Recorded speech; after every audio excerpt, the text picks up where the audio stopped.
Greetings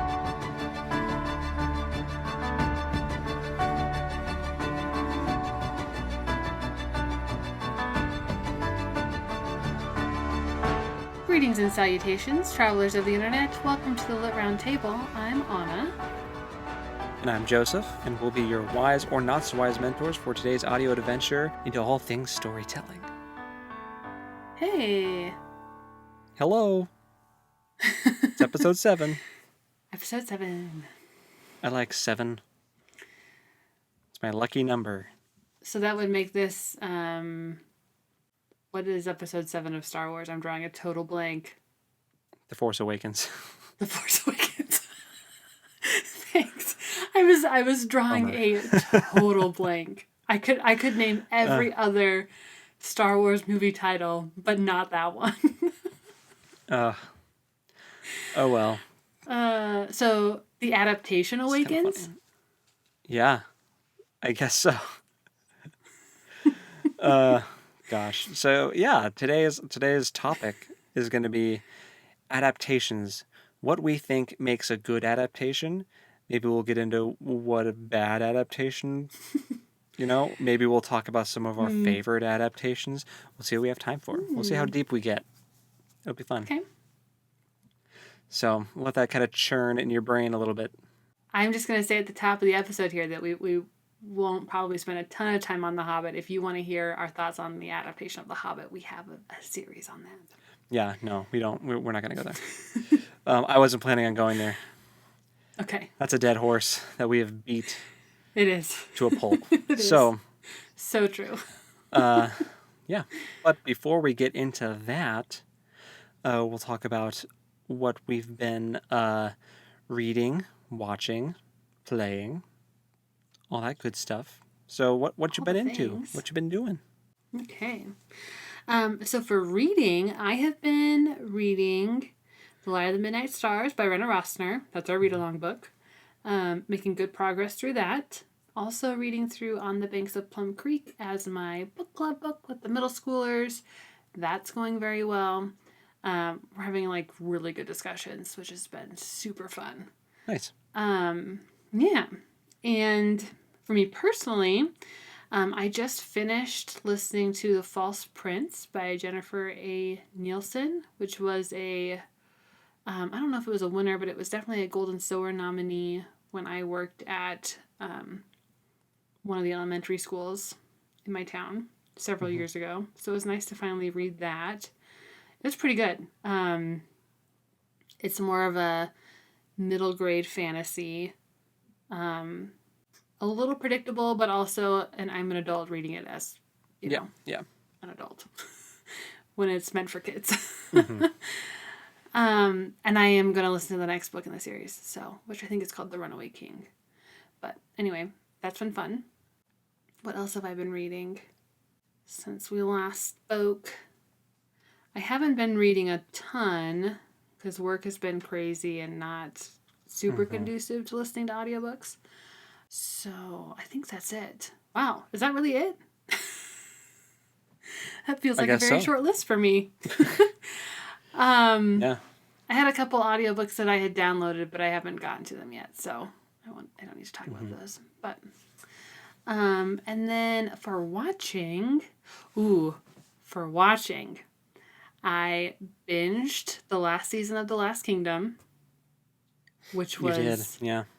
Very good, very emotional.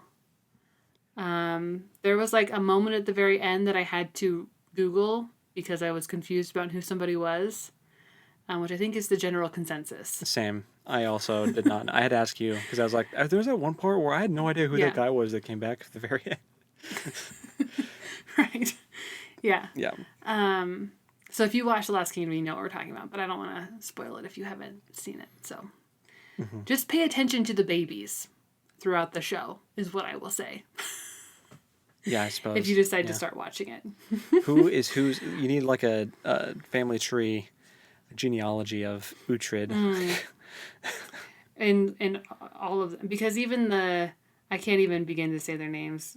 King Alfred's kids, they all have names that follow the same first vowel sound. Mm-hmm. And they all sound similar, and they're all long names. Anyway. Yeah. But yeah, so I watched that, and I am pretty positive it will be the last season, because it like ended with a very nice little bow. Yeah. And I'm pretty sure they've been advertising it. Yeah, as the final season. And then let's see, what else did I watch? Oh, I've been watching Outlander. Got caught up on that. Although I think I'm behind again. But I was caught up. Yeah. I've seen through episode 6. So it's been really intense and really good. But where do you watch that? Where's it? What's that coming out on? It's on Starz. Oh, okay, right. I forgot it's a Starz show. Mm-hmm. So I also watched My Dress Up Darling, which is an anime. A fairly new anime. I think it just came out this year, but I watched it after it had all come out and watched the whole thing. It was very good. I liked the way it talked about like enjoying your hobbies and not feeling shame for like the things that you love. I think that was really like a good message that came out of it. There is a lot of fan service moments, like a lot of skin, a lot of boob. Yeah. And you know that's we could probably have a whole conversation about that in anime. I will say that like I've watched other animes that I was like very put off by it because it wasn't handled or addressed in a way that was respectful, but because the main guy character was also very uncomfortable with it, it allowed them to have the conversation of like, ooh, this is a lot. Which I appreciated that it was like kind of meta that way. But yeah, definitely not meant for kids, but it was a good show. At least I wouldn't call it meant for kids. Yeah, I would probably agree with you.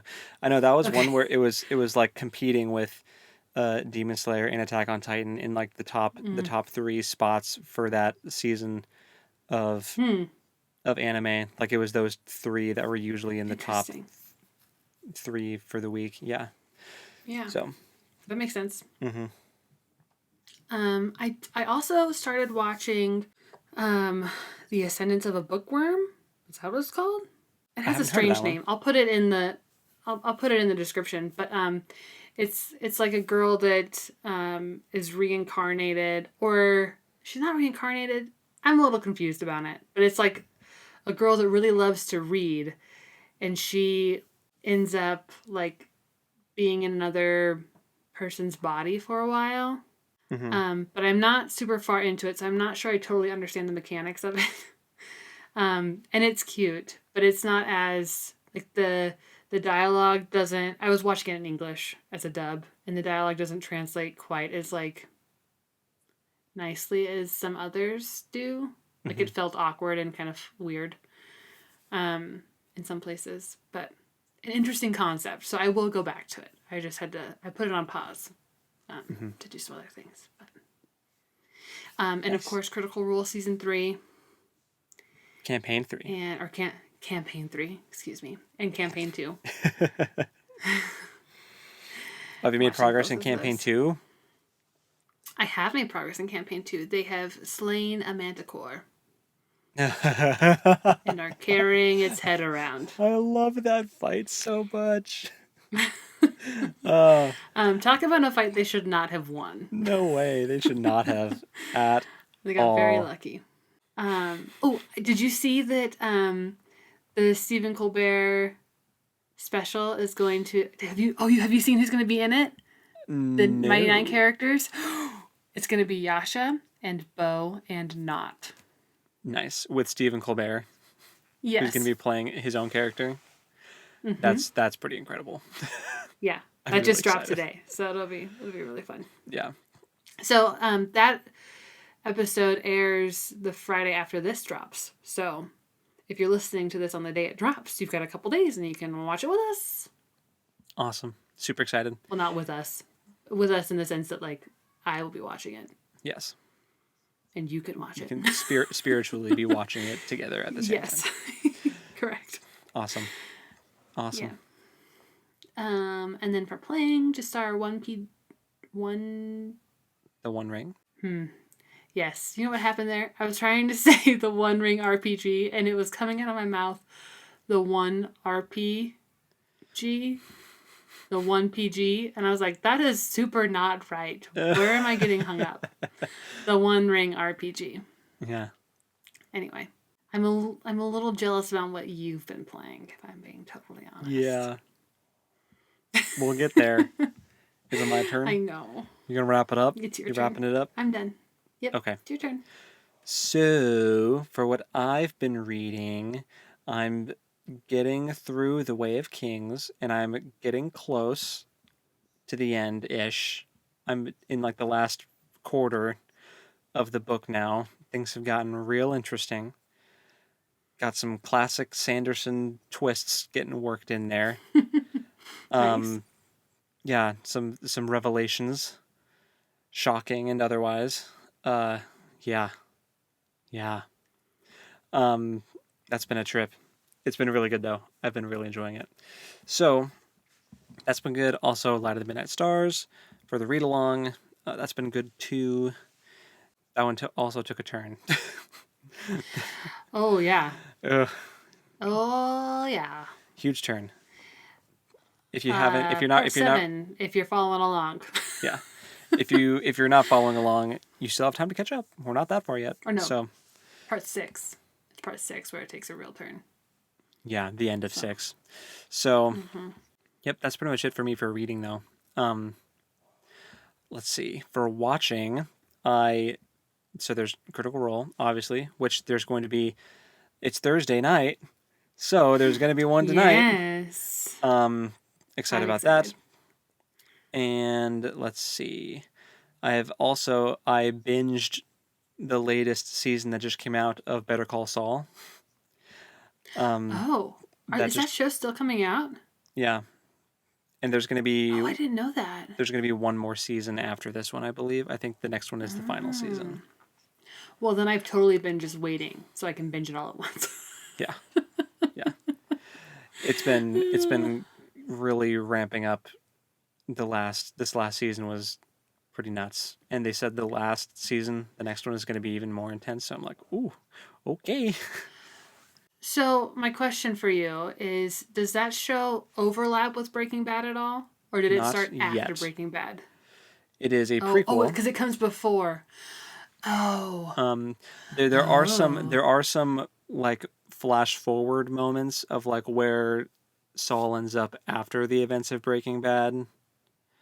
Don't want to spoil it, so I won't get into it. But there are some like. Have you seen Breaking Bad? Did you watch it all? Yeah. Oh, okay. Yeah. So intense. Yeah. Anyway, so there are some timeline jumps happening, but nothing has happened like congruent with the events of Breaking Bad yet. So. Okay. Most of the show is a prequel, but it's been very good. The actor for Saul Goodman recently got a star on the Hollywood Walk of Fame. Oh, I like that. Because he's been in actually like a lot of stuff. I think he was like a writer on SNL for a while, and he's like he was one of those people that I'd never like really known about until recently, but he's apparently actually been around for a while. But yeah, his role as Saul Goodman is the only role that I've really seen him in, and he's wonderful. I can't think of his name though. Sorry, dude. But that's been really good. His name is. So yeah, Better Call Saul, Critical Role. We are still watching Star Wars movies while we cook our HelloFresh meals, and I think the next one is episode 2. Nice. So have you been watching in release order, I assume? Yes. Yeah. Okay. So there's that.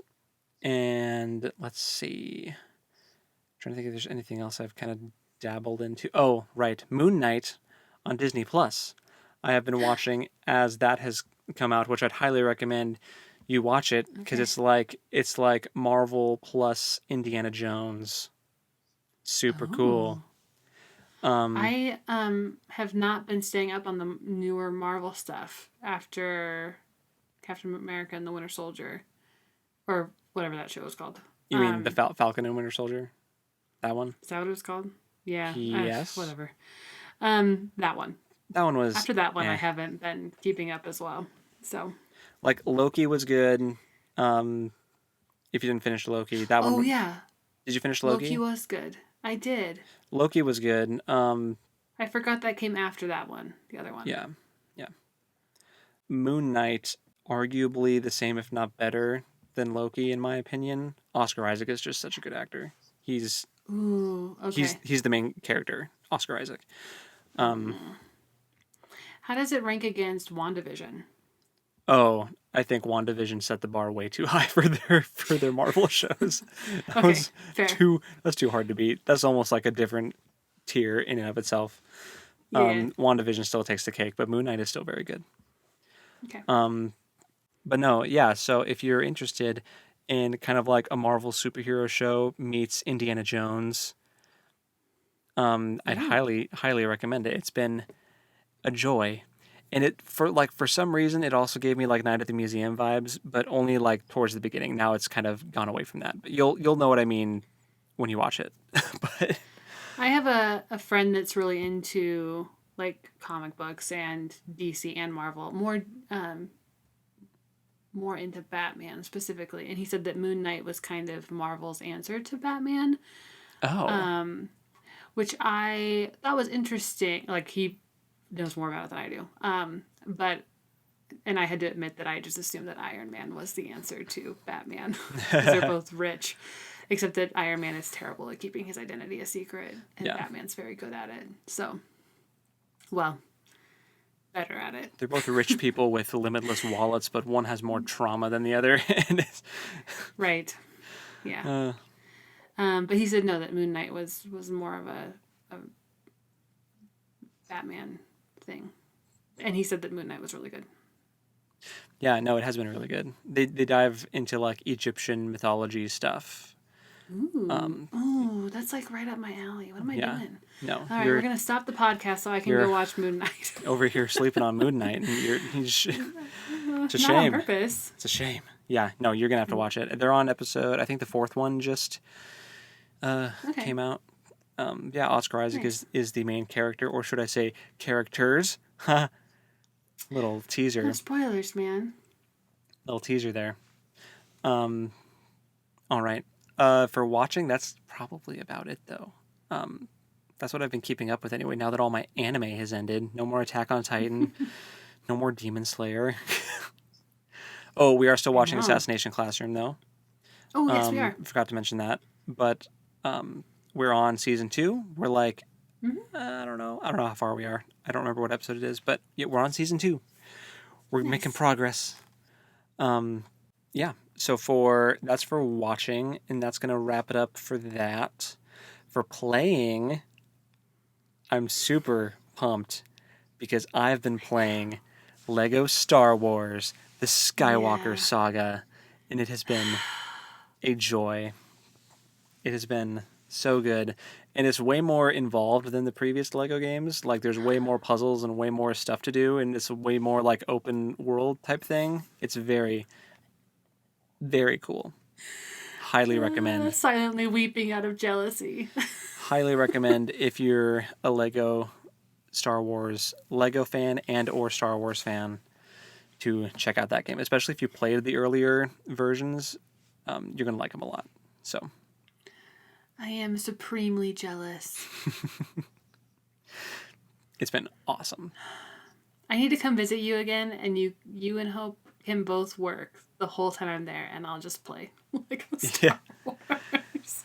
Or you can get a Switch, because it's on Switch too. It's not just PlayStation.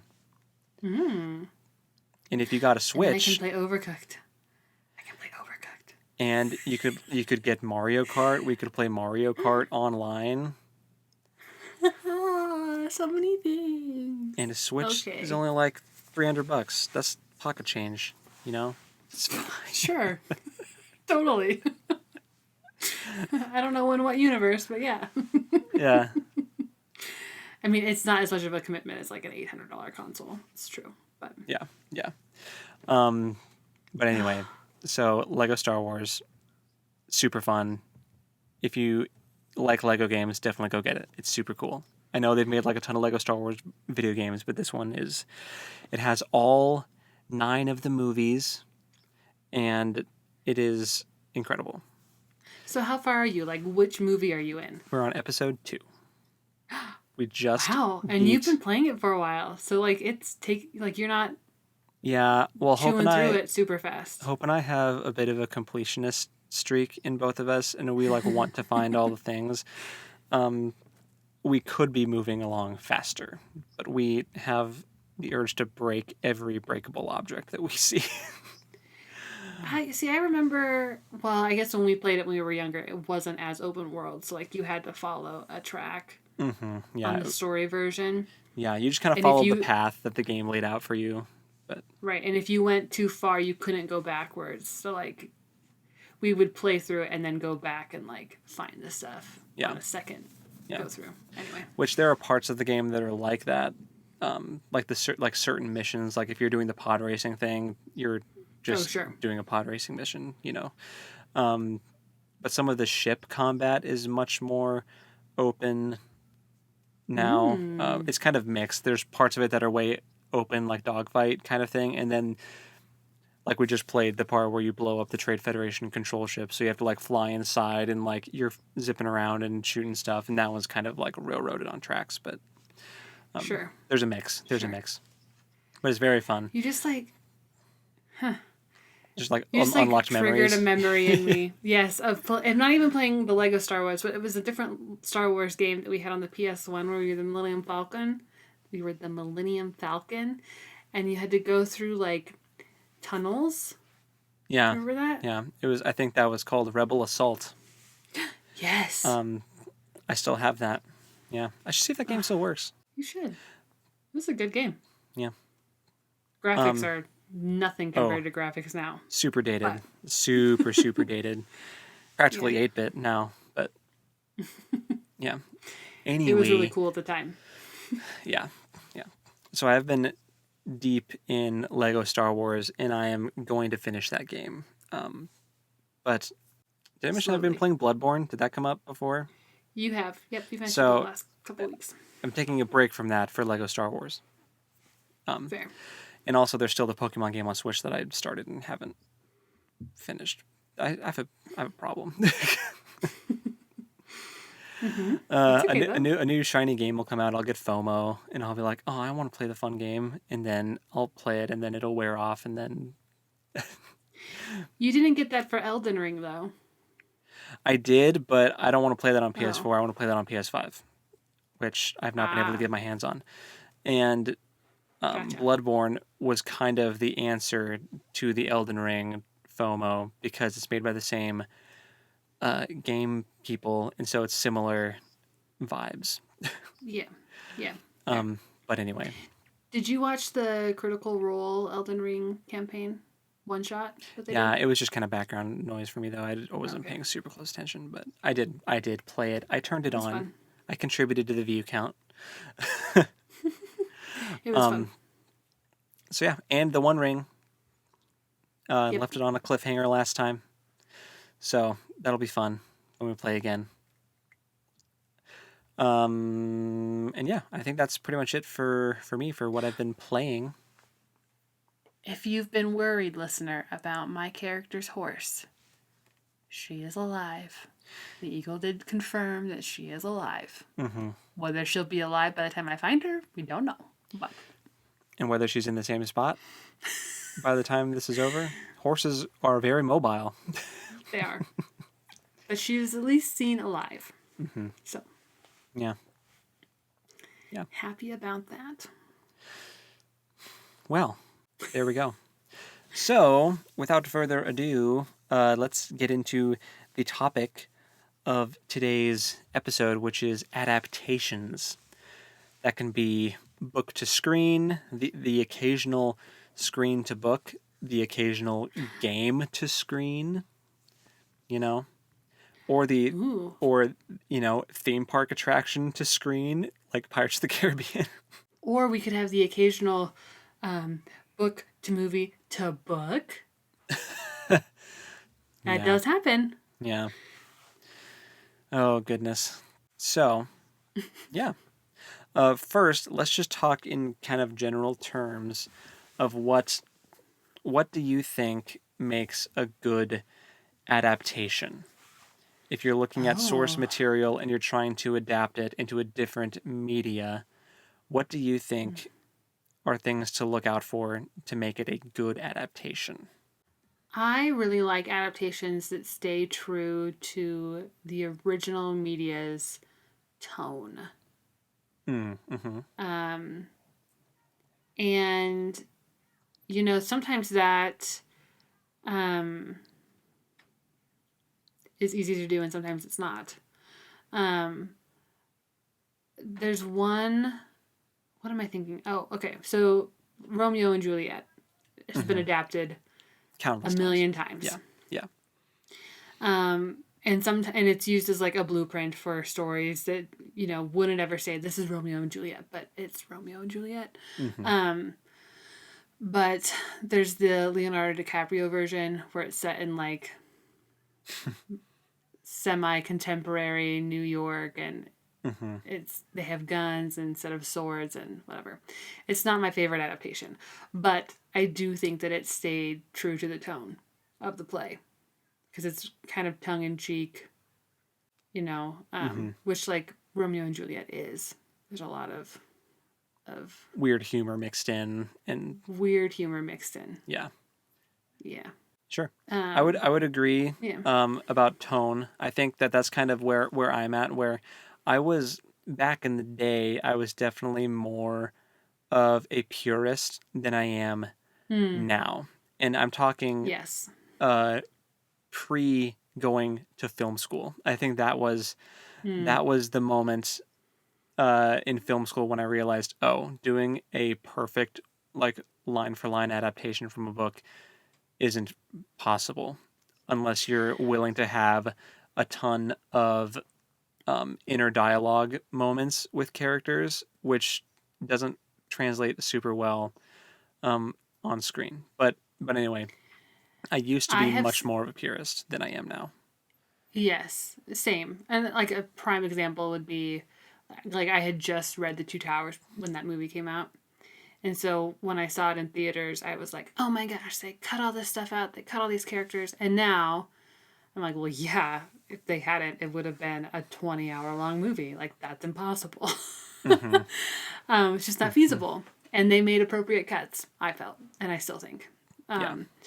But I have seen one movie that was like a direct, like word for word adaptation. But it's a bit of a cheat because it was Hamlet, which is technically a script. Right. It's a play. And it's a play, which still features like monologues, which are inner dialogue. So like you can do it, but you know, and it's the Kenneth Branagh version of Hamlet. It's very good. We watched it when I was in high school as a senior. A bunch of us girls got together and watched it and like read the play as it was going to like see if it ever deviated. And I think there was one spot where they flipped two words, but otherwise it was like spot on. Wow. Yeah. Wow. That's impressive. Yep. But yeah, again, it was a script. It was a script, so it's a little So bit of a cheat. yeah, but I get what you mean. I mean, plays are still different than film. Oh yeah, yeah, for sure. So That's still something you have to. It depends on.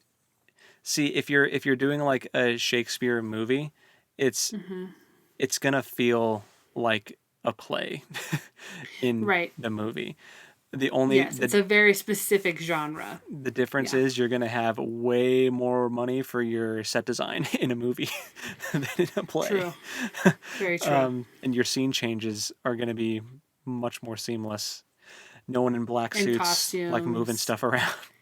Yeah, you can have more costuming and yeah. Yep. Backtracking for just a second back to like what you were saying about tone. The word that I use usually is if it keeps the spirit of the original media, and that can be because that covers like a more broad, for me anyway, a broader spectrum because that can cover a lot of ground from like casting to themes, tone, dialogue, like all that. And if so long as it keeps the original like spirit alive and that it's still the same story being told, you know, like look at Star Wars, like the prequel trilogy. It's a story about the fall of the Republic, the rise of the Empire. Like if you hit those big points and you get the little things that make it work with the later movies with like Anakin and his fall from like his descent to the dark side, like so long as you have those big hits and it keeps the same spirit and the same tone, like you said, I think it'll be a good adaptation.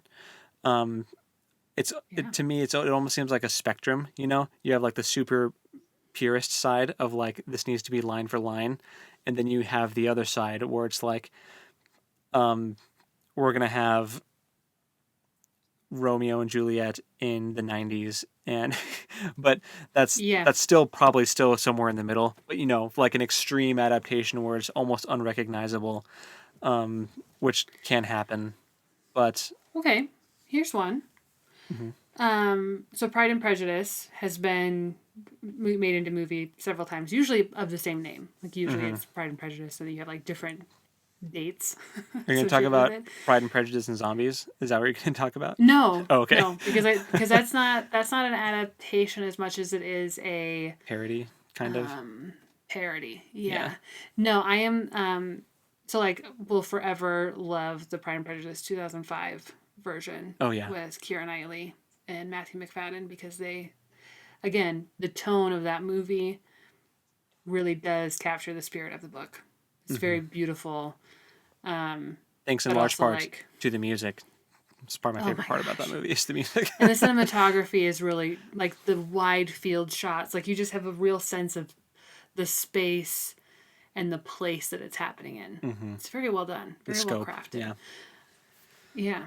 But another adaptation of that book is Bridget Jones' Diary, which it has a different name, but it is Pride and Prejudice. And people recognize it as Pride and Prejudice because Bridget Jones has a Mr. Wickham character and there's a Mr. Darcy character. And they hate each other. It's that enemies to lovers thing.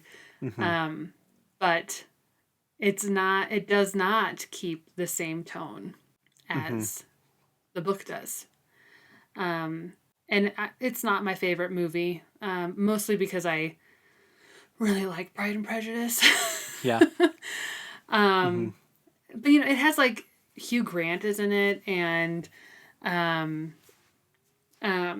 my gosh, the guy that plays Mr. Darcy in the older version of Pride and Prejudice. Oh, I have no idea. Why am I drawing? No, you do know. He's also in The Kingsman. He's the old one. Colin Firth?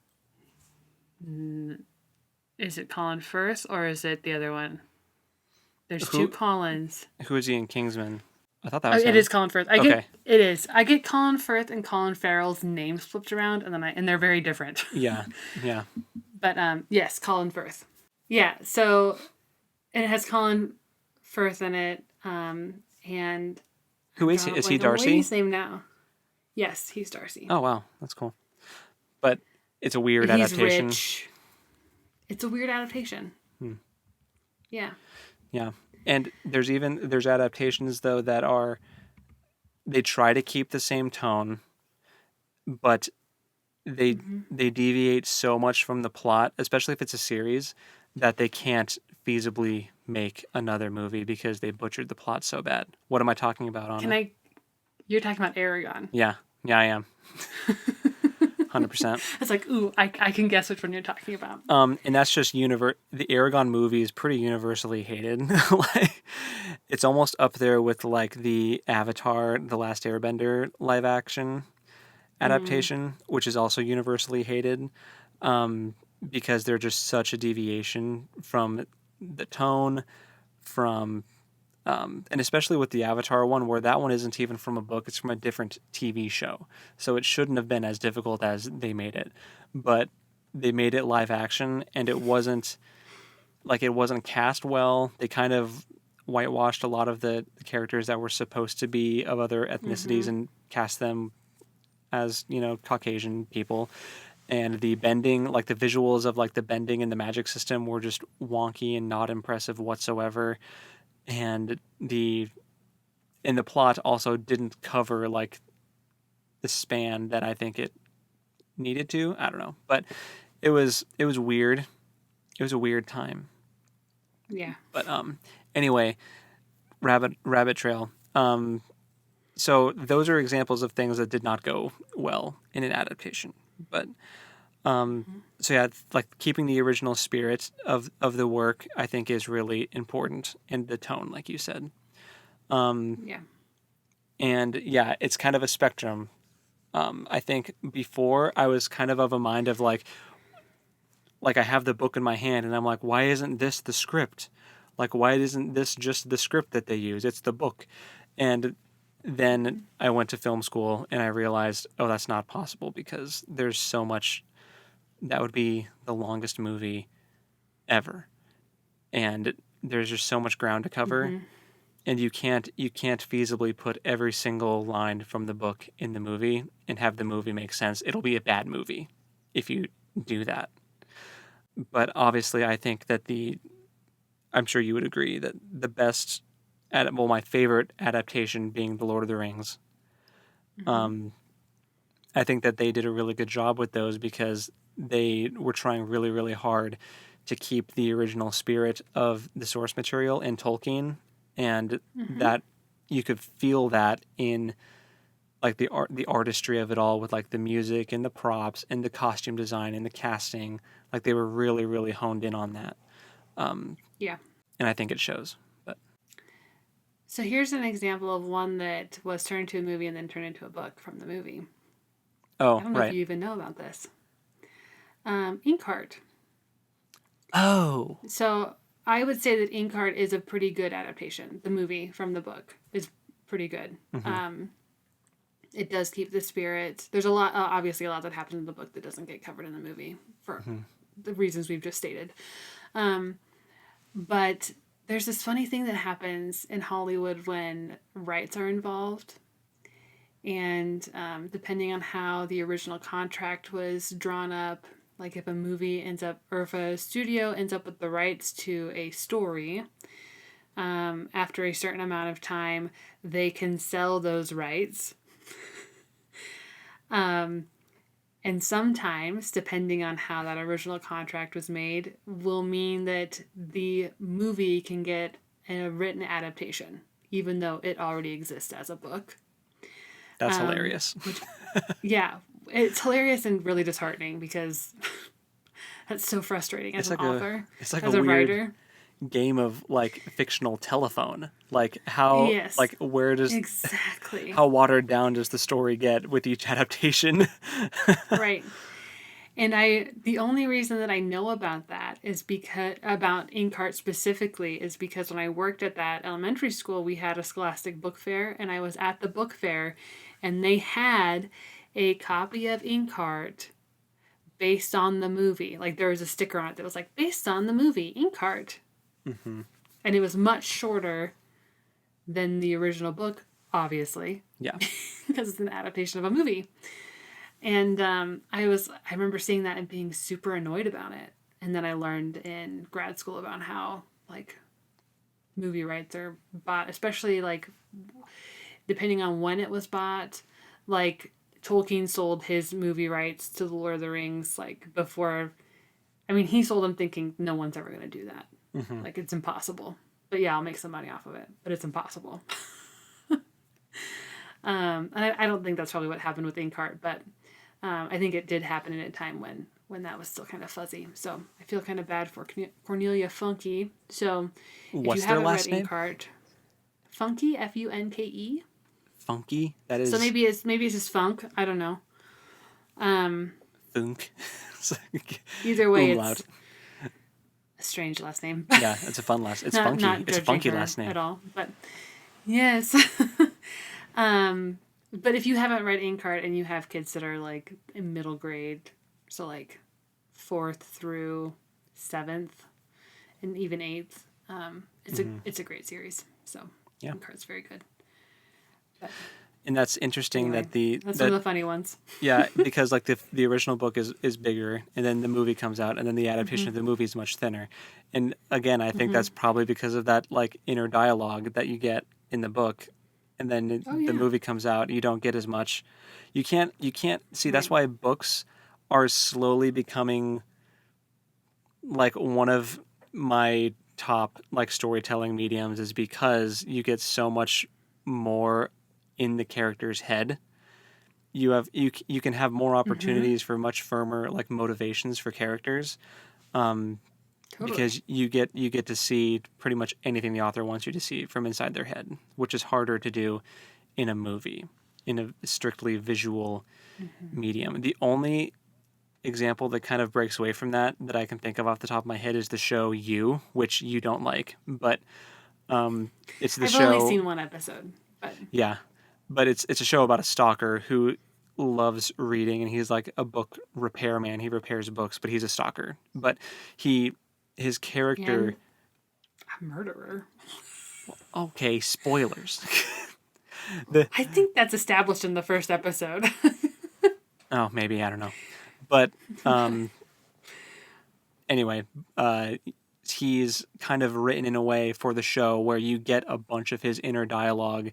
Like, it's just a long shot of his face, and you hear his inner dialogue going while you're looking at him, and it's an interesting way to do it, but it's also really unsettling, and it makes him super, super creepy. So I'm glad they don't Which works, because he is creepy. Yeah, because he's a stalker and a killer. But I'm glad that adaptations don't just do that for all book-to-screen adaptations, for like all of the inner dialogue of all the characters. But they do that for Outlander a little bit. Like the intro and outro of the episode is like Claire or Jamie sometimes like talking over like the shot. I think that works really well. That's a nice way of like remembering that this is from a book where you can hear their inner thoughts all the time. Yeah. And you can get away with that with something in like Princess Bride, how it's supposed to be the grandpa reading the book to the grandson, and then he can like interject with things.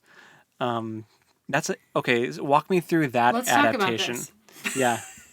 I looked this one up specifically because it does confuse me so much. Okay. What came first, the book or the movie? The book came first. The grandpa and the grandson do not exist in the book. Oh, that's a shame. The book, no, it's okay. The book is originally written as a found story, and William Goldman is throughout the book interjecting like as if he's abridging this longer piece of fiction by S. Morgenstern. So it's a book within a book. So you're reading a book that's an adaptation, quote unquote, of a book. A fake adaptation. A fake adaptation, because The Princess Bride by S. Morgenstern does not exist as a book. So you're reading it, he's interjecting, what have you. And then he was part of the team because he also did a lot of screenwriting as well. So he was part of the team that adapted it to a movie. So of course it kept the tone and spirit because it had the same writer working on both projects. It became a movie. And we have the way they handle like the abridgment in the movie is the grandfather reading to the grandson. And he'll interject and be like, well, we don't need to read that part because that part's boring. You know, the kissing, it's boring. Yeah. Is this a kissing book? Exactly. Yeah. And then after the movie came out and was wildly successful, they did a reprint of the novel where William Goldman went back in and added things about like his time with Andre the Giant and the cast and what it was like working on set, and that also gets sprinkled into. That's really cool. So it is really cool, but it's why it was so confusing to me when I read it the first time, because I didn't know that that's what it was. Yeah, that's really interesting. Like, it's very interesting, and and you know, the second, like the reprint, it's a reprint, not an adaptation of the movie. It's a reprint with extra stuff in it, which happens sometimes. Mm-hmm. So, but really, really well done, and very cool. So like that's an excellent example of a adaptation, but it also really helps that the author was involved on both projects. Mm-hmm. But that's happening more often now. Like John Green was part of the Fault in Our Stars adaptation. He's part of the, is it Looking for Alaska that they're doing now? Couldn't tell you. I could be wrong about which of his books is getting an adaptation now. But like Leigh Bardugo was part of the Netflix show Shadow and Bone, right? Is that what it's called? Yeah, Shadow and Bone. Yeah. She was part of that adaptation. Diana Gabaldon, I think I'm saying her last name wrong, even though I just read it. She's involved on the Outlander series. Like she doesn't write every episode, but she does. She is involved in that as a project. So I think, you know, those cases where the authors are still alive and they get to have some input helps the materials stay, you know, kind of in the right genre. Obviously, like they don't have a ton of say depending on the project, but I think that's cool. And also, it can happen that way. Brandon Sanderson, I think, wrote a screen adaptation for Mistborn that I think is finished now, maybe. So now he would just need someone to buy it. But right. Someday we might see Mistborn on the screen.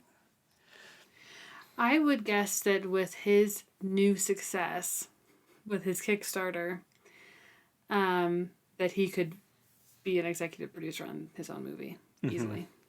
Oh, yeah. Yeah. But I'm excited for Brandon Sanderson's success, and I hope that he continues to be successful because he writes awesome stories. He does. And I'm excited to see any possible adaptations that come out of it. And it's an actually interesting thing. That's going to be one of the cases where I feel like people won't be able to complain about the adaptation because it has the same author.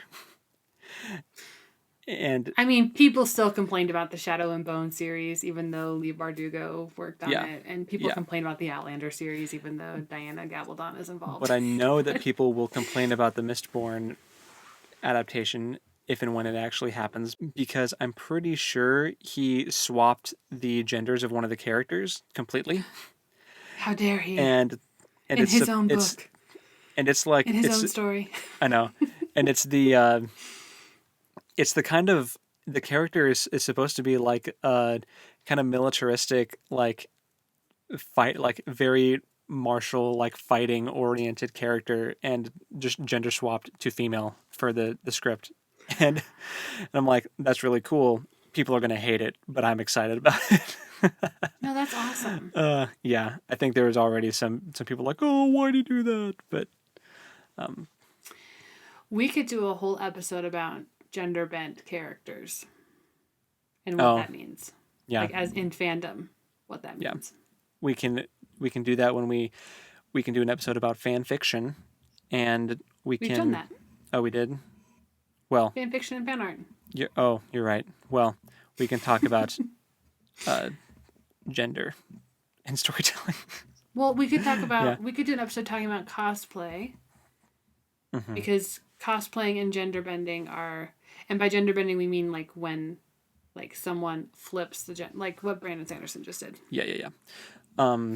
People do that, or like I'm a female Hades from Hercules, or like you know, I'm male Maleficent. Like Hope has done, right, and like your wife has done cosplays of, well, but she's anyway that's different because she's pretending to be. She's not gender bending. She didn't gender bend the characters. She's cosplaying a character of a different gender, slightly different. I know where you're coming from. Which is a little different.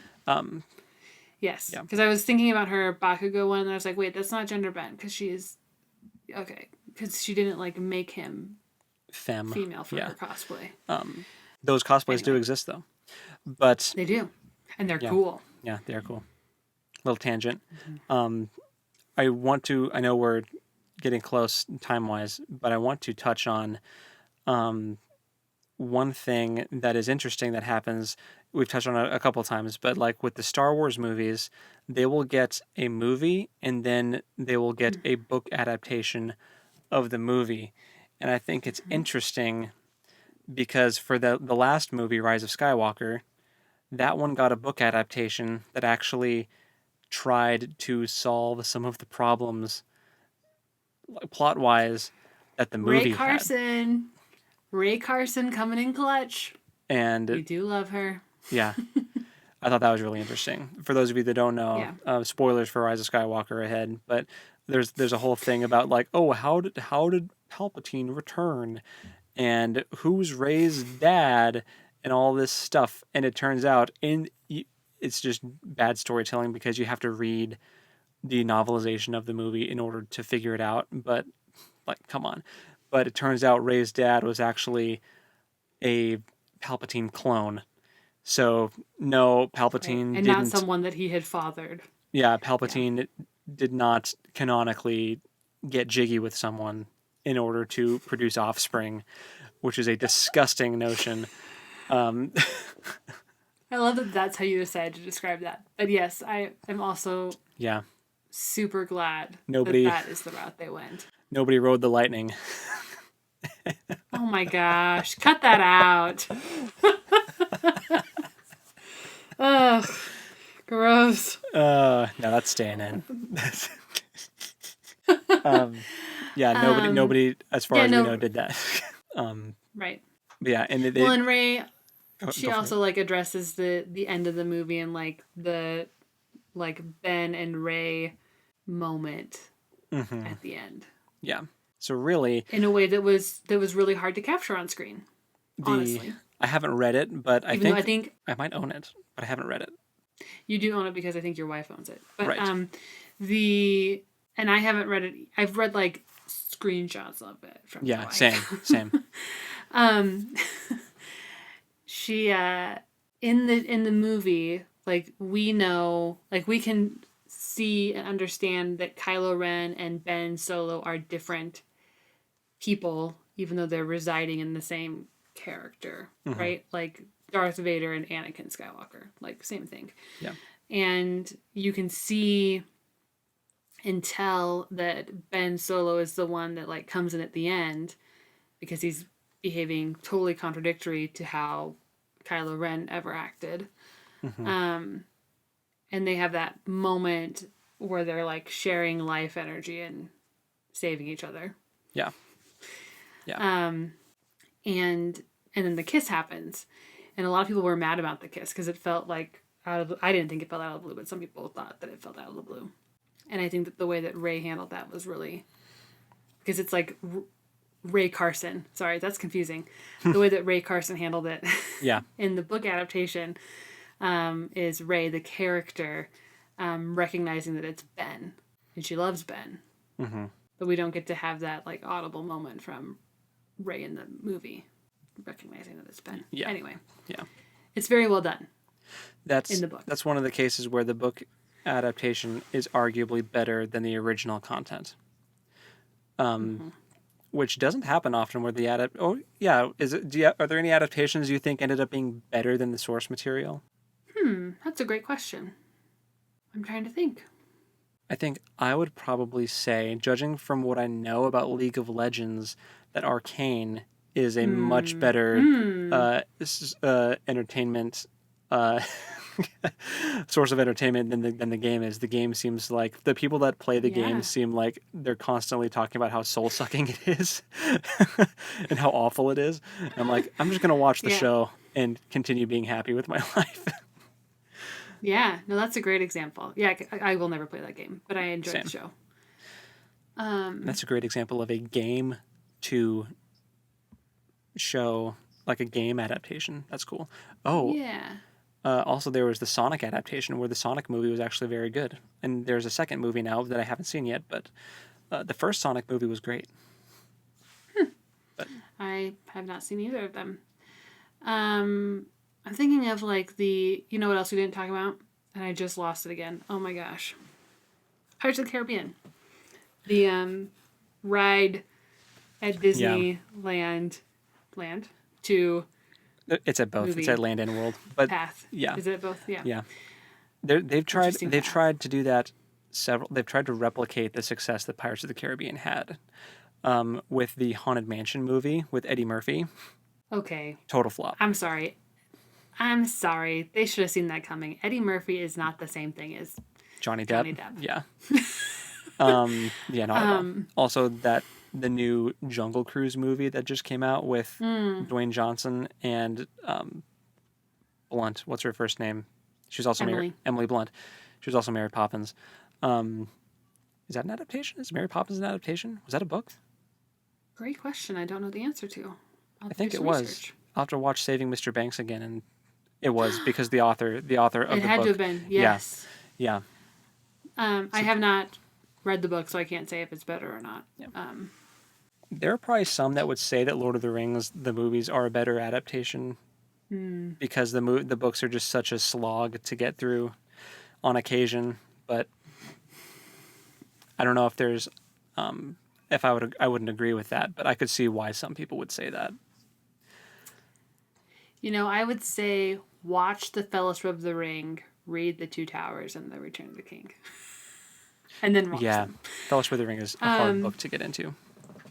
It is. You know what? The Sister of the Traveling Pants. That was a series. A 4-book series. Wow. And the movies are better, huh? I don't know that they're better. They're quite different. But I think the movies did a really good job. Okay. Maybe we'll have to do a separate episode of this where we just talk about our favorite adaptations. And we can talk about which ones are our favorite. Yeah. But maybe sometime. I would say I'm looking at my bookshelf, trying to think of, what am I missing? Which one am I missing? I would say that I think my favorite mode of adaptation, I think, is TV series. Because with a movie, you're trying to cut so much stuff out, trim the fat. You're just keeping, the core of the plot, and the characters, just for the sake of saving time. But with a TV series, you can really air out more. If you look at the first couple seasons of Game of Thrones, those are really well adapted. The first season was really well done, and the second and third too. I mean, it went off the rails eventually, but the first until they caught up with where the books ended, they were good. And I think that's kind of how you have to do books like that. Could you imagine trying to do a Game of Thrones movie based off of that first book? It just covers... Yeah, I don't know how you could possibly do it. Yeah. So I think that if Lord of the Rings, the books, ever get adapted again, I hope that they get adapted as a TV series and that they can take more time through some of the areas that got kind of skimmed over, such as the Barrow Downs because there are some things that happened in the Fellowship of the Ring that were exciting, thrilling moments that got cut out for sake of time and plot. But yeah, so it just occurred to me that we've been ignoring a huge book to TV show genre, which is manga to anime. Oh, yeah, you're right. Oh gosh, that's almost its own. That's almost its own episode. It totally is. It totally is. And it's a little different because it's going from animated comic book type storytelling to, or I should say, drawn comic book storytelling to animated storytelling, and so the anime is able to stick pretty true to the manga. I've read and watched My Hero Academia, and it's very similar. There's only a few spots where I was like, oh, that was a little different, but because anime is a genre where you can still take those pauses, it cuts to slow motion, and then you hear every single line of inner dialogue that the character's having about a certain thing, and then it snaps back to reality. That's just a thing that happens in anime all the time. and that's a thing that happens in books and in manga. So it's a mode of storytelling that's very like what's what I'm looking for. It suits it well.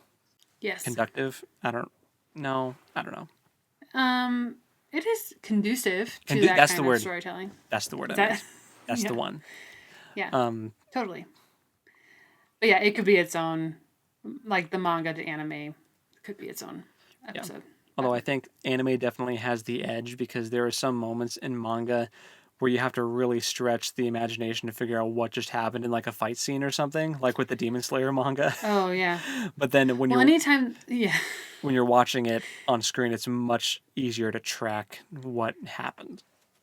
100%. A lot of times when I get to those pages in the mangas, I'm like, okay, just read the words, and like in my head, I'm like, they're fighting. That's all that matters. Yeah. And I don't spend a lot of time like studying the pictures. I'll look at the picture to appreciate the artwork of it, but I'm not going to try to track what happened in a lot of manga fight scenes. But yeah, because it's a little overwhelming. Yeah, it is. And also anime gets to be in color, and that's really fun. Yeah. Mm-hmm. And you get to hear manga isn't done in color. You get to hear the voice actors, and much more impactful. And there's music. Yes. So anime has a bit of a leg up for me compared to manga. I'll use that as my thing where I think the Demon Slayer adaptation is better than the manga, but I still love them both. We'll take it. Unless they totally botch it in the coming seasons, but I don't think they will. That'd be hard to do. It's a completed series, so yeah. Mm-hmm. My Hero is not. I think it will be soon, though. Right? Does it feel pretty final where it's at right now? Does it feel pretty like... I don't know. Yeah, that's fair. You've just reminded me that I'm probably behind on that. Oh, there you go. Because we've had a couple of weird weekends. But anyway. And there's also been... so last thing.